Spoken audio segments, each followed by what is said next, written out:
Hello दोस्तों, मैं आपका दोस्त प्रतीक कुमार मिश्रा फिर आपके लिए एक रोचक भरी कहानी लेके आया हूँ। दोस्तों, आज की हमारी कहानी जो हमारा जो पल चल रहा है उसे हमें अच्छे से जीना चाहिए कि ना कि जो हमारा पल हमारे पास आया ही नहीं है उसके लिए हम सोच के हम परेशान रहें। दोस्तों, इसी के लिए मैं एक छोटी सी कहानी लेके आया हूँ। इस वीडियो को, इस कहानी को पूरा सुनिएगा, उम्मीद है आपको अच्छा लगेगा।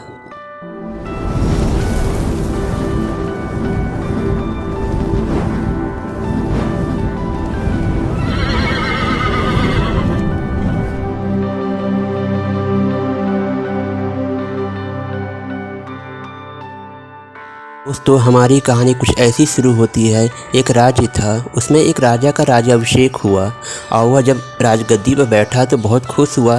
तो अपने राजगद्दी पे बैठने पे अपने पूरे राज्य में एक बहुत बड़ा उत्सव किया और कहा कि जो मेरे सभा में आके जो अपनी कला दिखाना चाहता है वो दिखा सकता है और जिसकी कला मुझे सबसे ज़्यादा पसंद आएगी मैं उसको बहुत बड़ा इनाम दूँगा। यह बात जब पूरे राज्य में फैली तो सभी लोग तैयारी करने लगे। नाचने वाले, गाने वाले, सजावट वाले, हर तरीके से सब जो है राजभवन में पहुँचे और एक एक करके अपने अपने हुनर का प्रदर्शन राजा के सामने अच्छे से अच्छा करने लगे। राजा काफ़ी प्रभावित हुए कि अरे वाह, हमारे राज्य में इतने अच्छे होनहार लोग हैं। उसी में जो है एक जादूगर भी था। तो जादूगर कहा, ठीक है, सब लोग जितना करना चाहते हैं कर ले, राजा को मेरा ही जादू पसंद आएगा। तब जब जादूगर की पारी आई तब वो आया और उसके बाद राजा कहें, क्या तुम्हारे पास है? कहा, राजा साहब, मैंने एक नया जादू का खोज किया है और मैं वही आपके सामने दिखाऊंगा। राजा कहें, दिखाओ। तो उसके बाद उसने जादू का मंत्र पढ़ा और राजा का मुकुट ही गायब हो गया। और जैसे ही राजा का मुकुट गायब हुआ, राजा एकदम परेशान और गुस्से में भर के उसने जादूगर को कुछ भी और बोलने का मौका नहीं दिया, ना अगला जादू दिखाने का मौका दिया। और उसने तुरंत सिपाहियों से कहा, इसे पकड़ के लेके जाओ, 2 दिन बाद इसको जो है सूली पे चढ़ा दो। और उसके बाद सिपाही उसको पकड़ के लेके गए और कारागार में डाल दिए। तो यह खबर जब उसके घर वालों को पता चली, उसकी पत्नी रोती हुई कारागार में पहुंची और अपने पति से मिली और रोने लगी। तो उसके पति ने अपनी पत्नी को समझाया कि तुम क्यों रो रही हो, तुम क्यों परेशान हो रही हो, अभी तो मैं 2 दिन जिंदा हूँ ना। तो कहा, 2 दिन बाद तो तुम मर जाओगे, तुमको सूली पर राजा चढ़वा देगा। कहें, जब वो चढ़वाएगा तब चढ़वाएगा, मेरा अभी का 2 दिन का पल है, मुझे उसे अच्छे से जीना है और तुम भी उसको अच्छे से जियो। और उसके बाद उसको समझा के घर वापस भेज दिया। फिर 2 दिन बाद जब सिपाहियों ने उसको जो है कारागार से बाहर निकाला और सूली पर चढ़ाने के लिए लेके जा रहे थे, तो वहाँ पे राजा भी खड़ा था। तो जब राजा खड़ा था तो वह जो है जादूगर ज़ोर ज़ोर से लगा रोने। तो राजा को बड़ा आश्चर्य हुआ। तो राजा ने कहा, सिपाहियों तुम रुको, मुझे इससे कुछ बात करनी है। तो सिपाही रुक गए। तो राजा आया और कहा कि ये बताओ, तुम क्यों रो रहे हो? तुमको मौत से डर लग रहा है कि कोई और बात है? तो जादूगर ने कहा, राजा साहब, मुझे मौत से डर नहीं है, मरना तो हर एक किसी को है। मैं आज नहीं मरूंगा तो कल तो मर ही जाऊंगा। लेकिन मैं एक जादू की खोज किया था। मैं एक घोड़ा जो है उड़ने वाला बना रहा था, उसे मैंने आधे से ज़्यादा सिखा रखा है, बस थोड़ा सा और सिखाना था। अगर मैं उसे पूरा सिखा देता तो वह घोड़ा हवा में उड़ने लगता और वही घोड़ा मैं आपको भेंट कर देता। तब सोचिए राजा साहब, आप उड़ते हुए घोड़े पर बैठेंगे, आप कैसे लगेंगे? लेकिन राजा साहब, अब ऐसा वो घोड़ा कभी उड़ नहीं पाएगा क्योंकि अब तो आप मुझे सूली पर चढ़वा देंगे।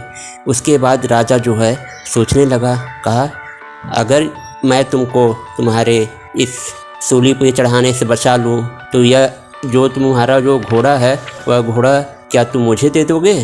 तो जादूगर कहा, जी हजूर, मैं आप ही के लिए बना रहा हूँ और मैं घोड़ा आपको वापस कर दूँगा। कहें, तुम्हें कितना समय लगेगा? कहें, राजा साहब, कम से कम 6 महीने लगेगा।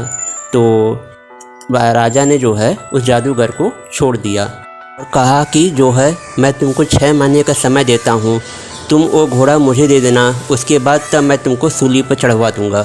तो जादूगर ने कहा, ठीक है, मैं तैयार हूँ। उसके बाद जादूगर को छोड़ दिया गया। जादूगर जैसे ही अपने घर पहुँचा तो सब लोग रो रहे थे कि आज राजा जो है मेरे पति को चढ़वा देंगे। तो जादूगर को जब उन्होंने देखा तो बड़े खुश हुए और तुरंत जादूगर के पास में आके उनसे बात करने लगे। तो जादूगर ने अपनी सारी बात जो है उसको अपनी पत्नी को, अपने बच्चों, अपने परिवार को समझाया। तो उन लोग एक पल के लिए खुश हुए और फिर दुखी हो गए। तो जादूगर ने पूछा, अब क्यों तुम लोग क्यों दुखी हो गए हो? तब उसने कहा कि आपको 6 महीने बाद तो राजा फिर से सूली पर चढ़ा ही देंगे जब आप उनको घोड़ा दे देंगे। और उससे भी बड़ी बात कि ऐसा कोई घोड़ा है ही नहीं है जिसको आप हवा में उड़ने के लिए तैयार कर रहे हैं। आपने बादशाह से और राजा से तो झूठ बोला है। तो जादूगर ने कहा कि मैं तो 6 महीने के लिए आज़ाद हो चुका हूँ। अब मुझे 6 महीने की ज़िंदगी अच्छे से जी लेनी है। मेरे जितने भी रुके हुए काम हैं सब मैं कर लूँगा। उसके बाद राजा जो है मुझे सूली पर चढ़ा देगा। मुझे इसका कोई गम नहीं है। और उसके बाद वह अपनी बीती हुई बात को सोचना बंद करके वह आगे बढ़ गया। और उसके बाद जैसे ही 3 महीने बीते, उसके बाद जो है बादशाह राजा जो है वो मर गया। जब बादशाह मर गया, राजा मर गया, तो कैसा उसका आदेश और कैसी उसकी सेना, और उसके बाद उसकी बात तो वहीं ख़त्म हो गई। और यह बात जब जादूगर और उसके परिवार वालों को पता चली तो उन लोग बहुत ज़्यादा खुश हो गए, क्योंकि अब तो बादशाह का कोई आदेश ही नहीं रह गया, क्योंकि बादशाह ही मर गया। और उसके बाद वह जो है पूरी ज़िंदगी भर अच्छे से खुशी खुशी जीने लगा। दोस्तों, इस तरीके से यह कहानी यहीं पे समाप्त हो जाती है। उम्मीद है आपको पसंद आई होगी।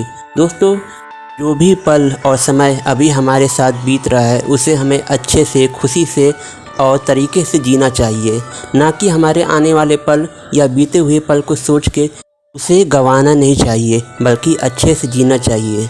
दोस्तों, इस तरीके से यह मेरी बात यहीं पे समाप्त होती है। उम्मीद है आपको मेरी कहानी पसंद आई होगी। दोस्तों, अगर आप लोग को मेरी कहानी पसंद आई हो, इसे ज़्यादा से ज़्यादा लाइक करें, शेयर करें और मेरे चैनल को सब्सक्राइब करें। बेल आइकन को ज़रूर दबाइएगा, नहीं तो मेरे आने वाली कहानियों की नोटिफिकेशन आप लोग को नहीं मिलेंगी। दोस्तों, आप लोग खुश रहिए, सदा साथ रहिए, एक दूसरे का पूर्ण सहयोग करिए। मेरी अगली कहानी का इंतज़ार करिए। अब मुझे इजाज़त दीजिए, मैं फिर मिलूँगा। तब तक के लिए नमस्कार।